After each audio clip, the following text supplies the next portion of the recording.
Imagine this. You open your email one morning and there it is. A notice under GST. A demand 10 lakh rupees, tax, interest, penalty. No explanation, no clarity, just a number. And in that moment, you are not just confused, you are powerless. Questions flood your mind. Why me? What did I do wrong? Which provision did I violate? But the notice is silent. Now pause and think, what kind of system allows this? If a law gives such sweeping power without boundaries, what follows is inevitable: arbitrary selection, abuse of power, misuse of authority. And none of this is acceptable in a country governed by the rule of law. So, what stands between power and abuse? Due process. Not a technical phrase, not a procedural inconvenience. Due process is the backbone of fairness. It is the discipline that law imposes on power. It is the step by step pathway that must be followed before the state can touch a citizen, before it can question, accuse, or demand. And here is the key idea: the process is not secondary to justice, the process is justice. In GST, as in many regulatory frameworks, officers are given wide powers, powers that can deeply and adversely affect a taxpayer. But the law does something equally important: it builds guardrails. It mandates that every such power must be exercised judiciously, not arbitrarily, not casually, not based on instinct, judiciously. And this responsibility does not begin in courts. Courts are not the starting point of fairness, they are the last checkpoint. The first responsibility lies with the officer. Every officer who holds the power to make a decision that can prejudice a taxpayer carries within that power an inbuilt duty to act fairly, to act transparently, to act within the confines of law.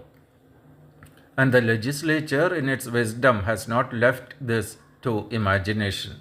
It has laid down the due process clearly, deliberately, step by step. Now, here is where it gets interesting. When the legislature prescribes a process, it is not offering a suggestion, it is issuing a command. An officer cannot say, "This process is inefficient, so I will improve it." He cannot say, "This step is unnecessary, I will skip it." The moment he does that, he stops being an implementer of law and becomes a maker of law. That is not administration, that is usurpation. Due process begins with something very simple but very powerful: the notice. The notice is not a formality, it is the foundation. It is what gives the officer jurisdiction, and even that only to the proper officer. If there is no valid notice, there is no valid proceeding.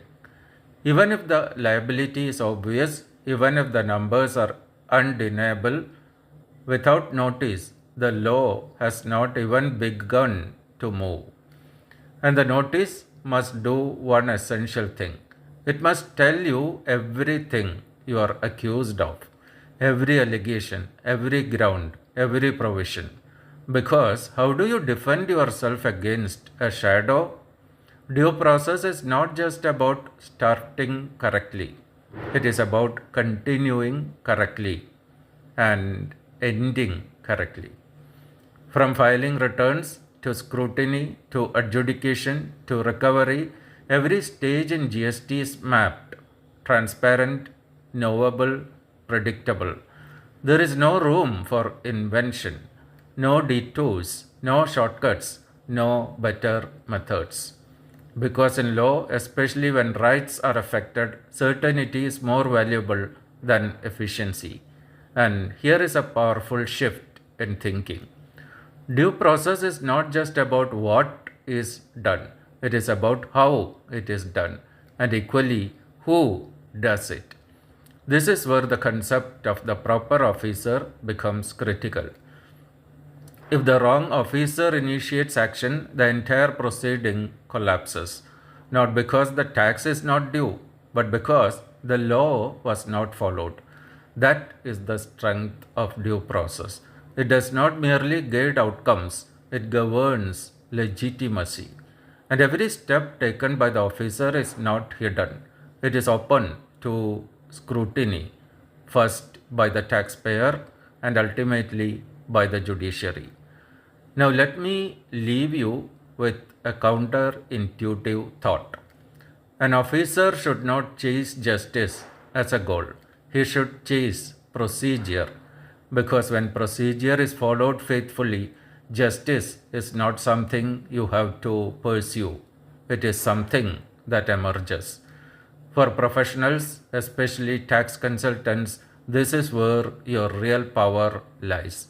Not just in understanding the merits of a case, but in understanding the journey of the case.